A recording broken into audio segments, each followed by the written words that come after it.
আসসালামু আলাইকুম। আজকে পার্ট 3 তোমাদের সাথে শেয়ার করব। বাড়িতে আসার পর সব নানাসা পাগল হয়ে যাচ্ছে তাদের বাড়িতে যাওয়ার জন্য।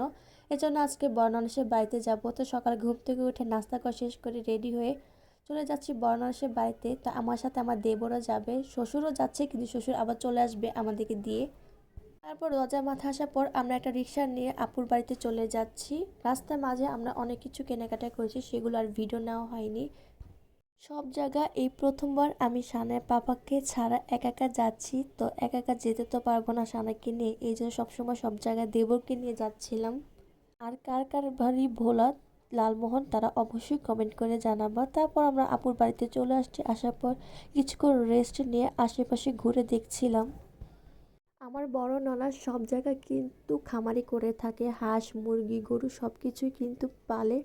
সকালে ঘুম থেকে ওঠার পর সানা তার ফুফাতো ভাই বোনদের সাথে খেলা করছিল। আর এত শীত ছিল গ্রামে। তারপর আপু আমাদের সবার জন্য চা বানিয়ে নিয়ে আসছে। চা খাওয়া শেষ করে একটু নুডলসও খেয়ে নিলাম। তো এখানে আমার দেবর আর ননাসের ছেলে মেয়ে এবং আমার ননাসের হাজবেন্ড এখানে কাজ করছিল। 2 দিন ননাসের বাড়িতে থাকার পর বাড়িতে চলে আসছি। আসার পর আবার সানা দাদি বলছে রেডি হো, আমরা মার্কেটে যাব। তো বিকালবেলা আবার রেডি হয়ে মার্কেটে চলে গেলাম।